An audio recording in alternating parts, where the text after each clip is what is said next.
What is up, everybody? It's been a minute. Ryan and I have just been not able to catch each other, but we're back with episode 35. Today, we're going to be talking about closing big deals, what it means, what it takes. But just as a brief little, what have we been up to the last month, Ryan? What's been going on with you? Yeah, what's been going on with me, man, is life has been crazy with my daughter. She just turned 1. It seems crazy because a year ago we're on this podcast and I'm starting to talk about some of the things that I'm experiencing in my sort of journey into parenthood. And now it's been a year later. So she just turned 1. We actually went on our first flight. We went down to Florida. Flight with a baby was daunting and scary and crazy and hectic and pretty much all of those things. And both of my airport experiences offered a challenge that I've never experienced at an airport before. So like there was that aspect of it too. But then you're on the plane and like either you're going to get them to sleep or you're not, or they're going to be fussy, they're going to be crying. Like really not much you can do about it outside of just trying your best. So like I do appreciate the people that sat next to us. They were all very nice. But yeah, man, that's what's been going on with me. You want to dive a little bit into what you've been up to as well? Yeah, definitely. I actually saw a funny video where it was like how you take a two-year-old on a plane, and they just brought blue painter's tape and taped it on the little tray table, and the kid was just pulling it off and like playing with it in his hands and like messing around with it, and it was entertaining for the whole flight. So maybe the next time when your daughters get a little bit older, blue painter's tape could help occupy her. I thought As for a pro sure tip. you were about to hit me with one of those like reverse jokes to be like, how do you take a 2-year-old on a plane? You just don't. Like I thought that's for sure you were heading That's up where with it was that. coming. But no, for me, my wife and I just started a business together, and the last month I've been working towards getting that up and off the ground. So we bought a property together. For those of you who listen to the pod, you've heard it here first. I'll probably be making a more public announcement down the line. Last month, I've just been living there, working during the day, setting it up at night. So lots of furniture building, lots of design work, lots of permits, organizing different contractors, cleaners, maintenance people. Like my furnace went out. The fun project's been a lot of work, but I'm finally wrapped it up this weekend and we can get back to the pod. And so what are we talking about today, Brian? Yeah, today we're going to talk about winning big deals, or just as an SE, how to nurture a big deal. And so I think like the first thing I want to start off with today is saying like this podcast is not for only strategic SEs or only enterprise SEs, because when we talk about the framework of a big deal, this is really for any SE that's out there. And let me explain what that means, right? Even if you're a commercial or corporate SE at an organization, yeah, your deal size might not be as big as somebody in enterprise or strategic, or maybe like I've heard of tiger teams being used as another sort of like industry vernacular, but still you can have big deals within your segment. So like, maybe you're working a 100K deal and that's the biggest opportunity that's ever been seen for your segment. That's a big deal. That's going to require different level of work, different level of attention to detail. And today will be focused around like the strategies of how to win that, right? Similarly, right, if you're an enterprise or strategic SE and you're thinking like, hey man, I got $1 million deal on my table, this will also be for that, right? How to actually nurture and really win that opportunity. So I just want to start off with that framework because I don't want anybody to be scared away from saying like, okay, I only work small deals. And what I will tell you is I was actually talking to another enterprise SE a couple of weeks back, and the largest sort of like deal that they would specifically work on at their organization because of the product they sell is between like 100 and 200K. Well, that might not seem super large to a strategic or tiger SE.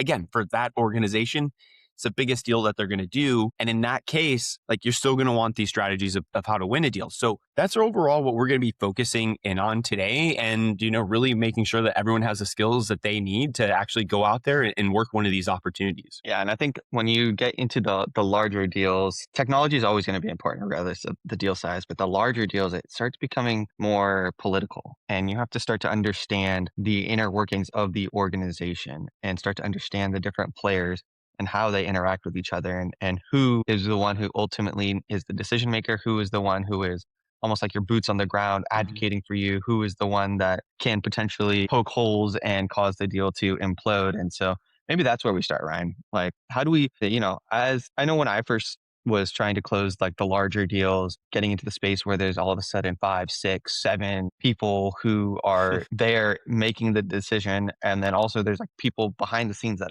you never meet. Like let me ask you this: as a new SE, like how do I start to pay attention to those relationships and those folks who can affect my deal without me being able to talk to them? Like, how do I interact with Yeah, the great first sort of like start into where we should focus at today. Like a couple of things that you're going to want to pay attention to is like one, who is it that you're ultimately selling into? Do you sell into managers? Do you sell into directors? Do you sell into VPs? Do you sell into executives? Right? As we get up that chain of command, like when we're working at the executive level, those executives are never really going to be on your calls, like your early demonstrations or your proof of values. Maybe to some capacity, they will be involved here or there, but they're not going to be like running that full deal cycle with you, meaning like you're going to be working with a VP, a director, a manager. You might work with all of them. So you need to figure out like one, who is the like eventual signatory on this? Like who has the budget to put pen to paper on this actual opportunity? And then who, as a part of this process, is going to have a large voice in the room? So typically, like one, I like to sit down with my account executives and make sure that after we have conversations with any organization, we're starting to have conversations about the people that we're interacting with. All right, who's this person? What's their role? Where do they sit? And then we start gauging feedback from each other. All right,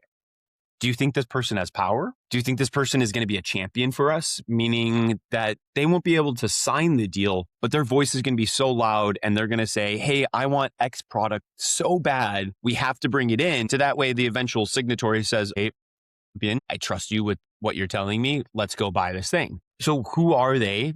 And what role are they going to have within your deal cycle? Well, you might have like a few people that join your calls where like, you know, you'll get the stump the chump sort of stuff, right? Like you Yeah. get somebody out there just asking these crazy questions and you and your rep get off the call and you're like, that person, do they matter as a part of this deal cycle? Okay, Hmm. they matter a little bit. So we want to make them happy. Let's give them some follow-up answers, but let's not focus our time and let's not go do an hour-long call with them because they're really not going to have a say in this, right? So that's spending our time in the wrong places. So definitely like focusing your time in the right places with the right people is going to be really important, and managing all the different sort of folks that you have. I would say like one thing for me that's definitely maybe like a small superpower I have in the world of like sales engineering. I'm like more than happy to push back at any given moment on any prospect. One, like if it's a champion, I want to challenge my champions, you know, even if like we don't necessarily have a next step, sometimes it's good to like challenge them to get that next step. Like very easy sort of like next step to start challenging people to see how much power they have. Like, hey, let's get an MNDA in place.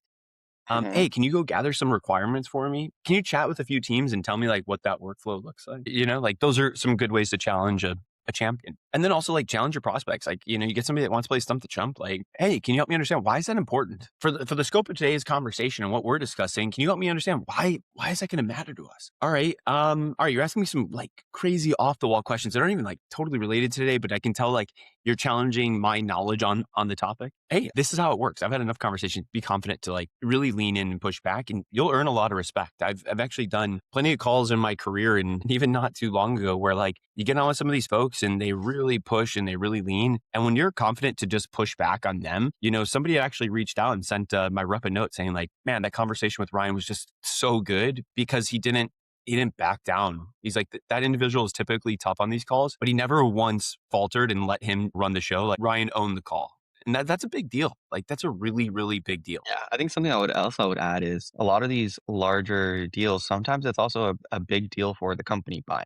Like it is a lot of money that the company is spending, and so your champion, the person who is spearheading this is could be a career maker or breaker for them. And if you start to think of it in that way, it's like, all right, well, if they successfully buy our product and then successfully roll it out, that could lead that director to get to the VP level or the VP to get to the next level. And I've seen it personally where we've closed the deal, we've onboarded them, and 6 months, a year later, that person who was spearheading it got a big promotion. And that was because they, one, were supported by us. They helped close the deal and they were able to navigate the internal politics to actually get the work done. And so as soon as I personally started thinking about it that way, I'm like, this person is using us to try to advance their career because they see the value in it Mhm. and also see the impact of it. And then when you position it that way and when you're having one-on-one conversations with these folks, you can also be like, hey, like I want you to grow. Hey, what are your personal goals?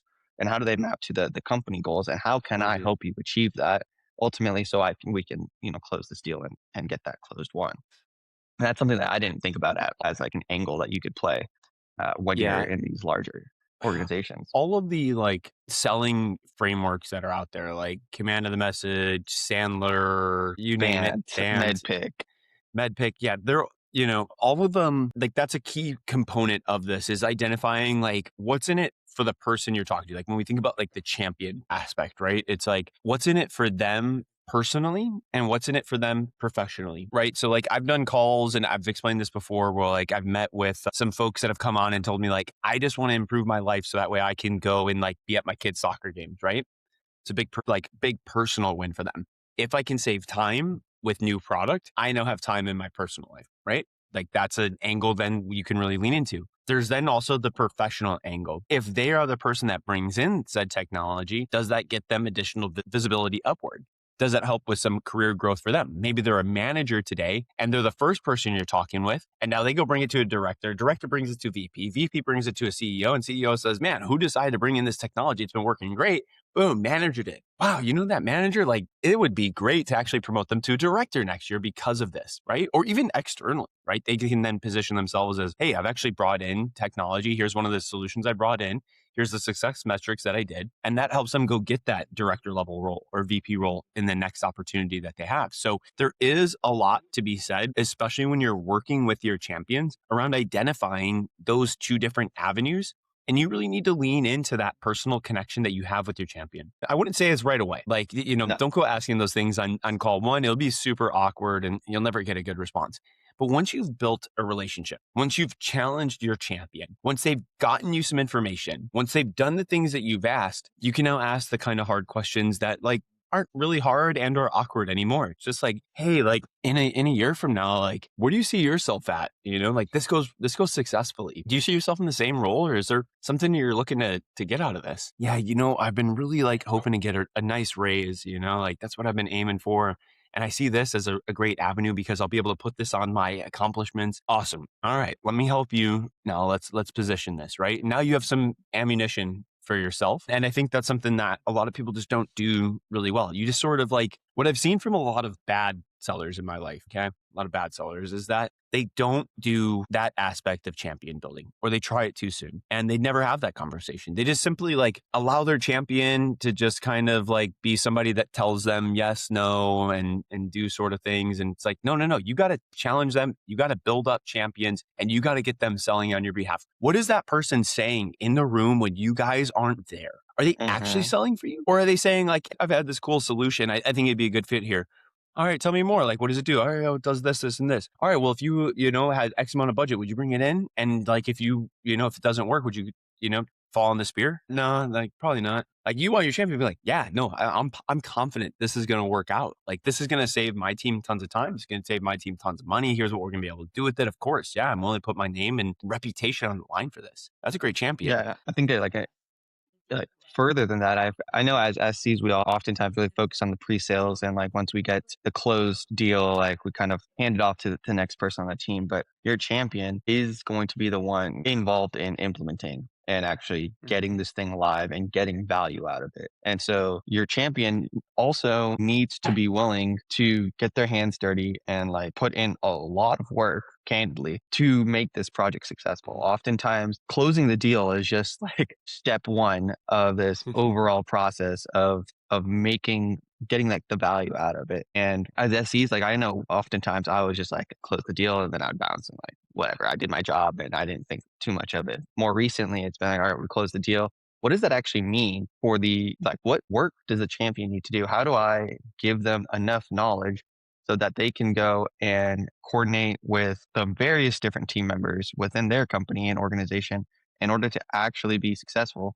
Because nobody wants to close a deal and then they churn in a year. That's the worst outcome, honestly. I'd rather close loss it than close it and churn.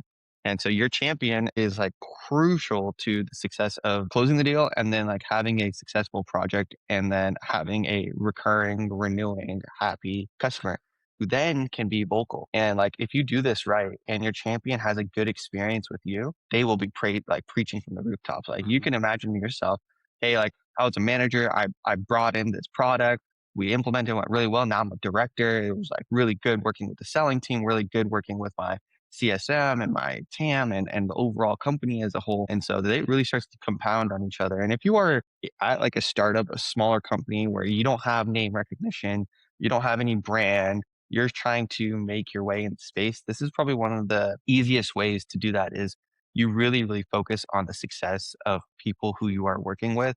And then those people we will preach for you. Like I've seen it so Mhm. many times with so many different companies where they had a really good experience and it went well for them and it personally impacted them. They were always the ones who would Mhm. take a reference call. They're like, hey, anything you need, like I'm there, I'm your person. So that's something not to take lightly of just the impact of your champion and their willingness to essentially get like blisters. I was listening to My First Million over the last week sometime, and they were talking about like following your passion and like bliss. You know, you should do something that makes you feel blissful. But then they're like, no, that's a wrong way of thinking about it. You should be doing things that give you blisters, where you're willing to put in the work, you're willing to endure the pain, but the outcome is so worth it that those blisters on your hands don't matter. Mhm. And so your champion needs to have that feeling, and you need to also show them that you're there right there with them, kind of in the trenches, doing the work. Hey, you're not alone. Hey, you got this crazy question from your boss, like send it over to Mhm. me. Let me help you. Let's strategize. Let me give you all the materials you need. Hey, IT is giving you a hard time. All right, this is how we've done it with other customers.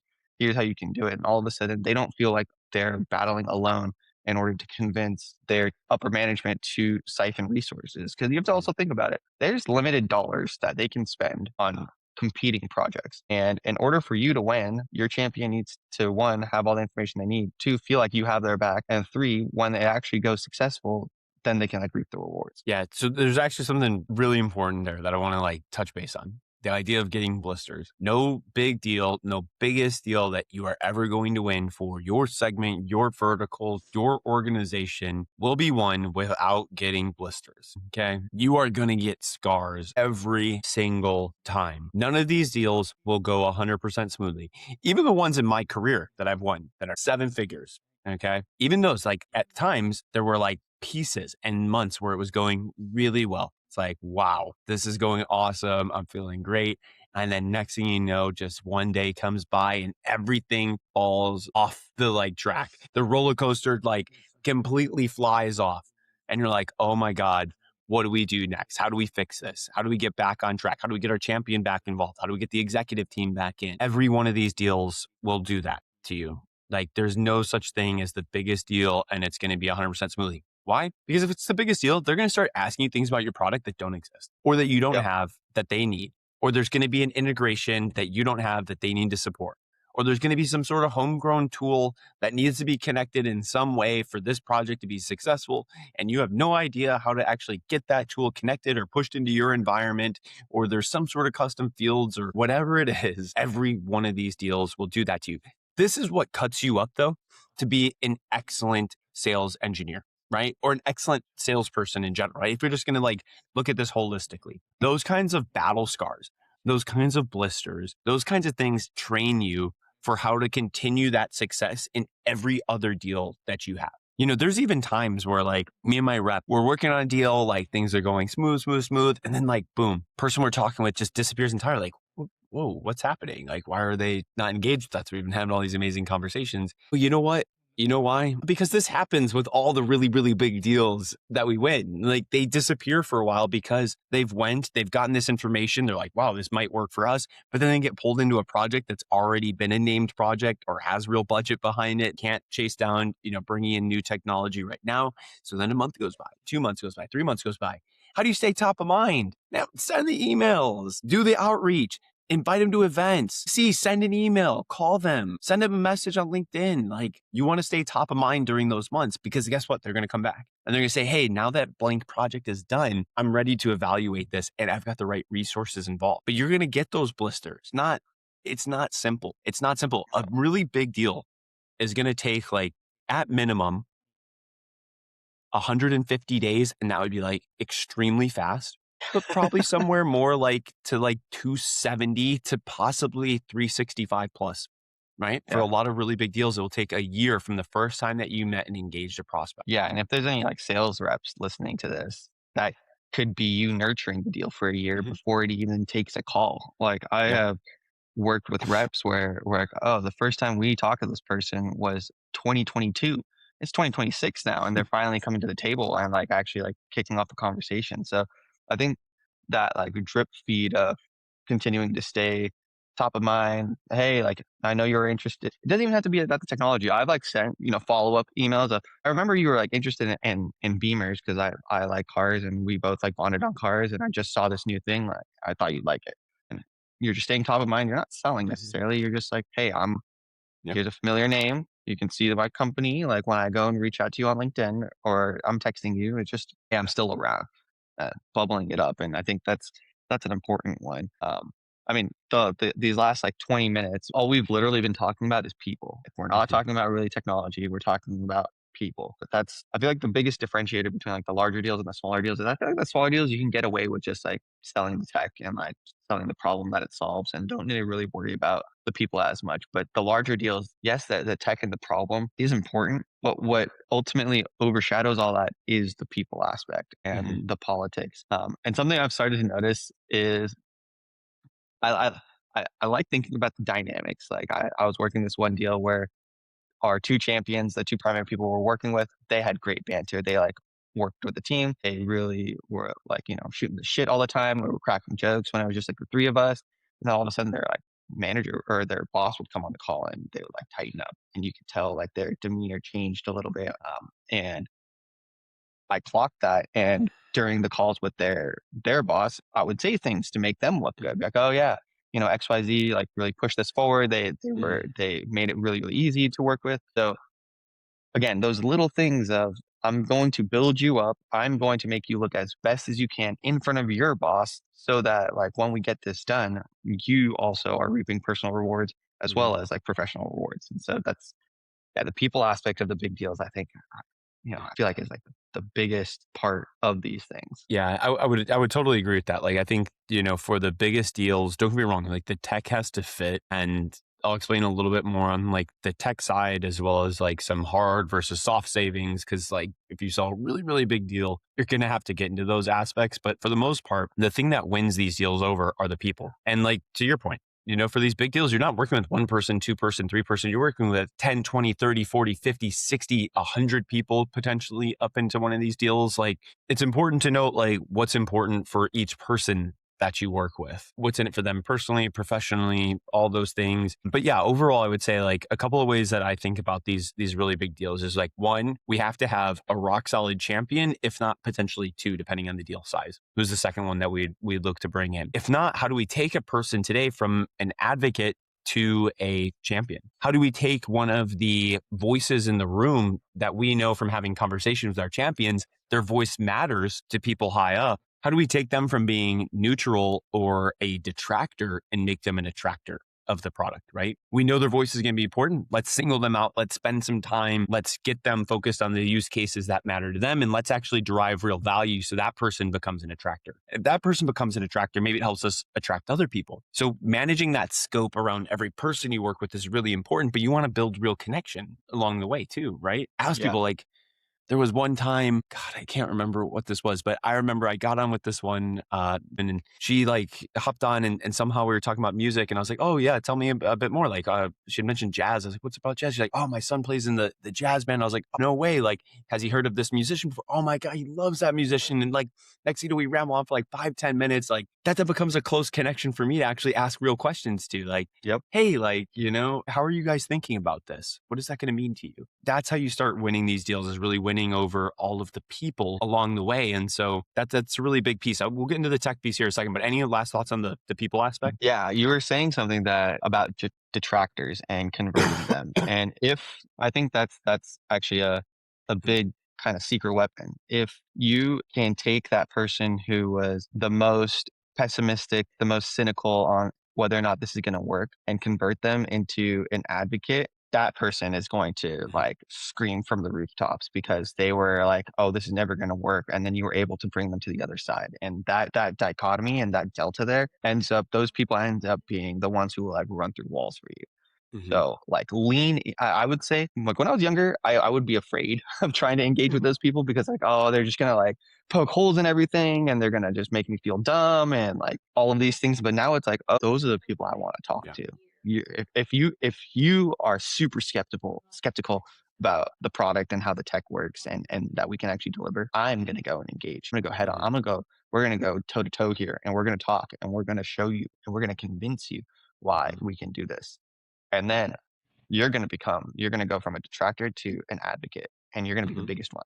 And you're going to be like, you're going to love us. And so I think as soon as I started leaning in that way, oh man, there was such a difference. And look, it's sometimes you might not be able to win that person over.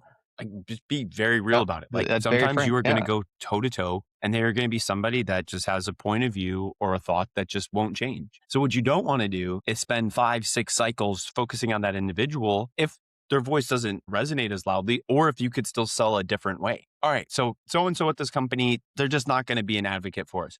Can we still win without them? All right, so maybe instead of going up this side of the organization, can we go up this side? Can we get budget that's pulled in from here? Can we get executive support from that side? And if we get executive support from that side, it's going to funnel through to that side of the business, meaning like they're just going to get told they have to use it, even if they don't want to. Is that a possibility?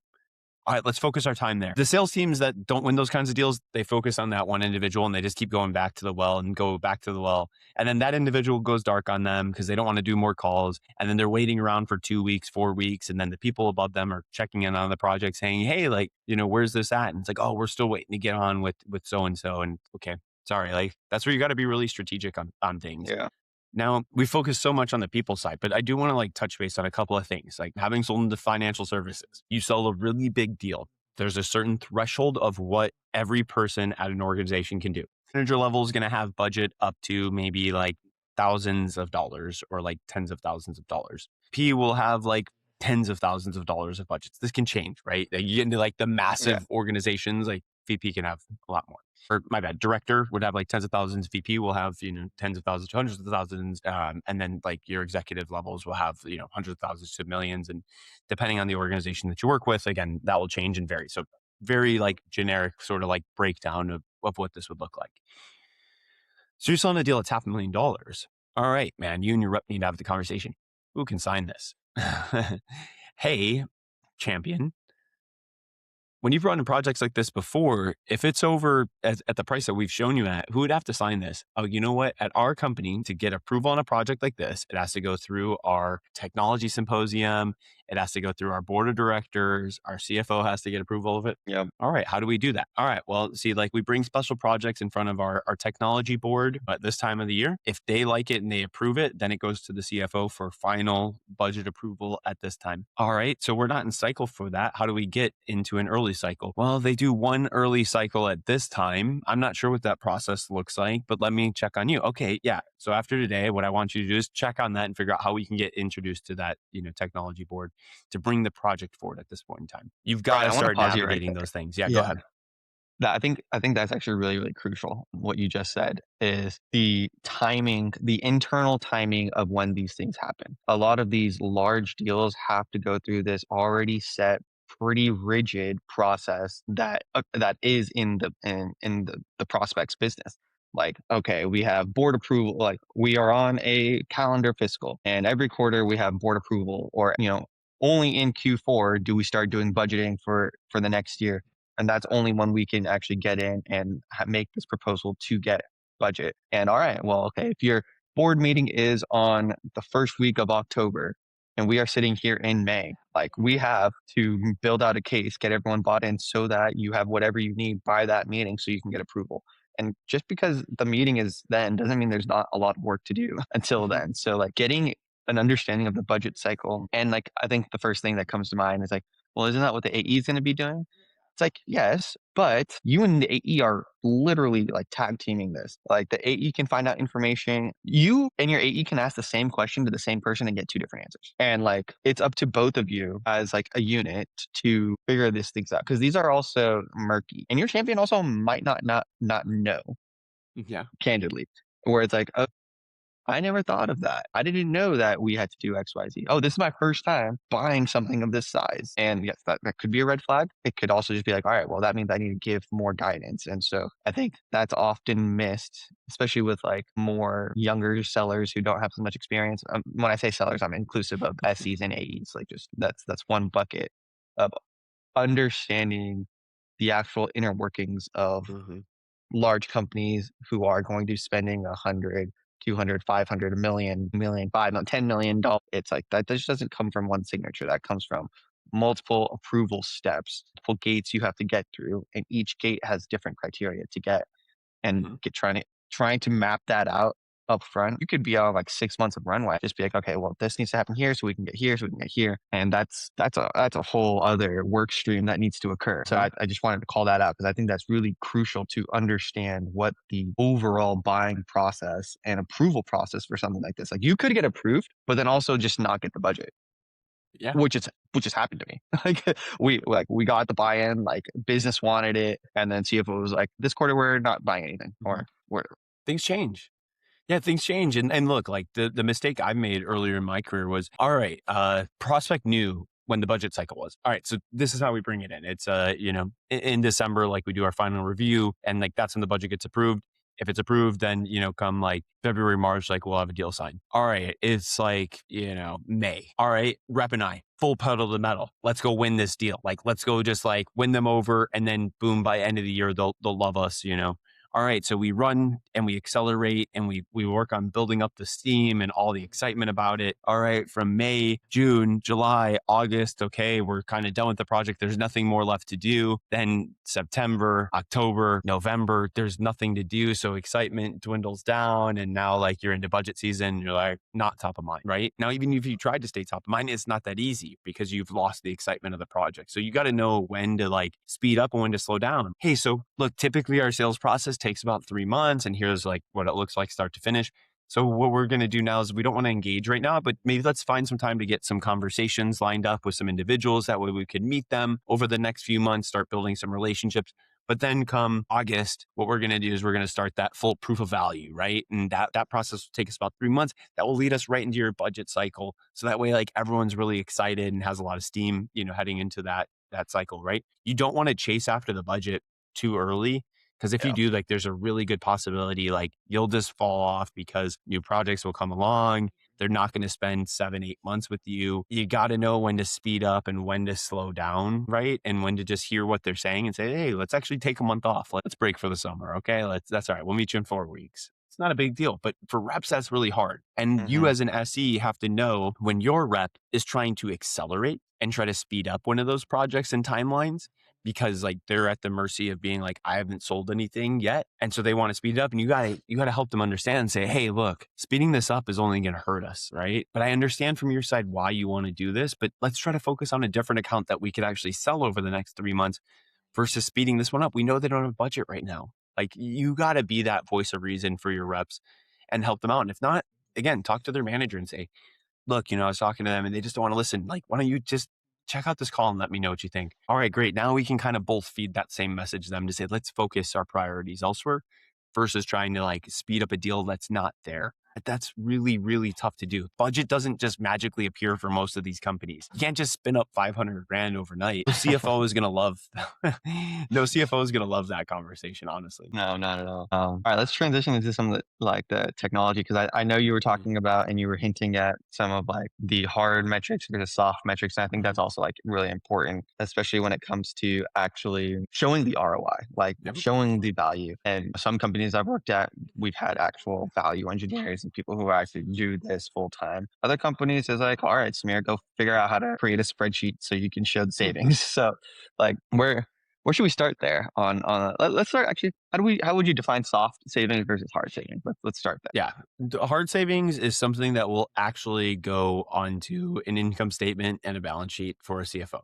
Okay. Like an actual line item that they can tie this project to. So an unfortunate hard saving headcount, right? Hey, Hmm. by bringing in this tool allows you to cut X amount of people. And if you cut X amount of people, that equates to blank average per person. And that's a real line item on your next year, your budget, right? Like that's a real thing. I don't like to have that conversation. It's just not my personal selling style. Look, I've met amazing reps and SEs in my career that like will meet that conversation head on and just say like, yeah, you can cut people, fire them, whatever you want. I'm more of a, and I think Peter was the one that said this too. Like, I'm more of a repurpose, right? Like, I'm more of a, hey, what can we do to up level, upskill these individuals? I like to have the conversation there, but I can tell you, like, there was one prospect I worked, and like they came to me and said, no, what we want to do is we want to cut people. The second I heard that, like, I'm ditching the repurpose stuff and I'm just meeting it head on and saying, yeah, you can. And that was a conversation that was a little bit more difficult for me. And that was a few years back. But again, it helped me. Like that was one of those blisters that was tough for me at first. Like I was a little uncomfortable, but by having that conversation, it set me up to have more of those conversations in the future, even though it's not my particular style, but that's a real hard saving. Another hard saving would be like, we pay X amount for a similar product today. So we pay 100 grand Hmm. for this product. And now you're telling me I can buy your product at 50 grand. Great. So if I lose that subscription and just get you guys, that's 50 grand of savings that now I can go and funnel into a new hire. That's good savings, right? So I like to kind of start there and thinking about like those types of value metrics that we can save.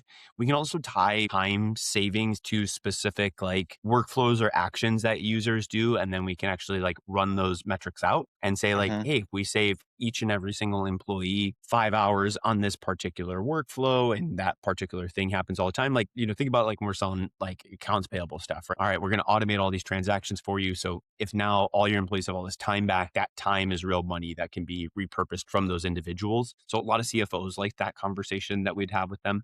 That becomes a hard metric, but that there's a little bit of selling that's involved there.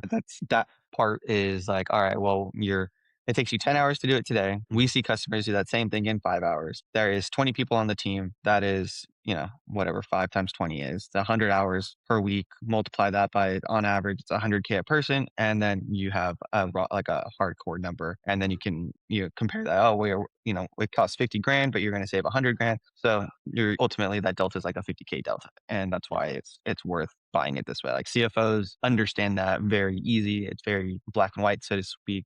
But sometimes arriving to that number is a little bit convoluted. Like I even just speaking it out, it's like, okay, there's a time savings, then it's like how many people are doing, and then how much does it cost for those people? And you don't get that date. Like your Yeah. prospect is not going to be like, all right, well, there's 10 people on this team and we each, they're each getting paid $100,000 and it takes them 5 hours to do this one thing. You're not getting that information. You're getting like little glimpses of it. You're going to go do research on what the average is and you're going to make some Mhm. assumptions on there.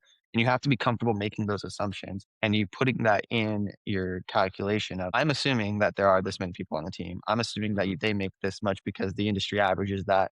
I'm assuming that given our customers and this is how long it takes them to do it. So you have to like find those metrics and those values from internally with customer success stories, externally with Mhm. just research that other organizations and consulting firms do and like stitch that all together. So it's not, in my experience, those hard savings are very convoluted to get to. Yeah, those ones are like those like I said, that last piece there, like where you try to tie time savings into specific workflows and then the value that those workflows have. While you can sell it as a hard saving in certain cases, right? Especially if there's a particular workflow that they're looking at and they're really wanting to reduce the time so that way they can take those individuals and put them on something else. Like there is a pathway to that, like actually being a value metric that like a CFO can derive. But I like to prefer those as soft saving conversations of just saying like, hey, like let's think about like the time savings piece as more of a soft saving.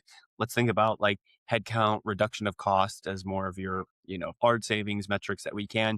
But again, if we want to take that soft savings and we want to build out a few different workflows or work streams and tie those into the value that they can derive later down the road, like, hey, if we reduce the amount of time on this, it allows our team to do more of Y. And if we do more of Y, we're going to generate more revenue. We're going to cut cost on this. Then we can build hard savings, right? And that's where that piece is kind of confusing. So that's like a whole episode in its own right, Yeah. honestly.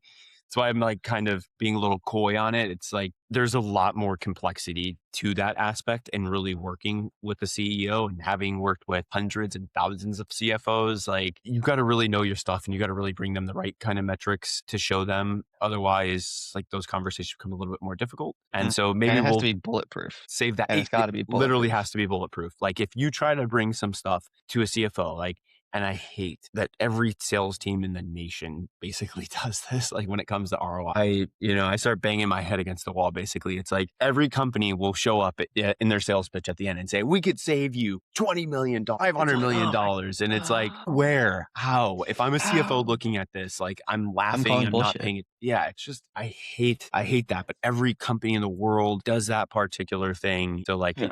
if I see it go negatively right away, I'm like, but that's like, best case.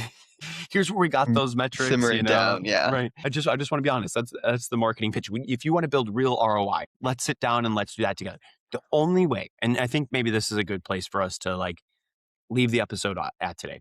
If you want to build real ROI with your client, do it with your client. Do not take the internal metrics that you have and just throw them at them. Say, bring the internal metrics with them and say, look, as a part of this project, what we've learned is X, Y, and Z based on internal stuff that we have. Typically, what that would equate to is this. However, I want you to sit down with us and let's actually unpack this. Can we agree to these metrics? Do you agree to the way that we're calculating this? If not, where can we actually fit and where can you help us and build this story together? When you build that story with the finance folks or the CFO, you're going to get approval from the CEO because the CFO is going to say, yeah, I've actually sat down. We built the ROI together. The metrics that have been presented to me, I'm comfortable with. Build it with them. Do not do it Yeah. alone and just say like, this is what you're going to get. Take the time to say, hey, you want to help us build the ROI together so that way we have a really good thing to present to the business. That will go really far. Yeah. I think that's a great place to wrap. Build with them. Yeah. Ultimately, like we say it all the time, people buy from people. It becomes way more important the larger and larger deals you get into, understanding the people, understanding the politics, understanding the relationships within the organization, bringing the decision makers into the process of building out the ROI together. Like, hey, I want this to be as specific to your business as possible. And the only way we're going to do that is if we work together, because I don't know the inside baseball. Like I don't. There's no way for me to know. But as the champion, as someone who works there, and if you don't know, you have more access to figure that out by asking certain questions to certain people. And like, here's how we've seen it work for other customers. Here's some of the questions that they've asked, and so you can go in and pursue that. And so I love that building that ROI with the person who has to ultimately approve that this is actually going to have savings. I mean, not that that's a Jedi mind trick, but they're investing, and now they're invested. Like it's called the IKEA effect, right? You put Yeah. your work, you put your hands on it, and all of a sudden, I want to see this succeed because I have invested time and effort into this, and I don't want to go to waste. It's some psychology there. It's not a Jedi mind. It's just like it's doing the little things right. It's just Yeah, spending the time where the time matters and says, spend the time with absolutely, us. absolutely. Well, with that, we're back. We're gonna be getting back onto our regular cadence here, and we're excited for the rest of the year to come. Ryan, I'm excited to. Do you have any? I know you've been working on something.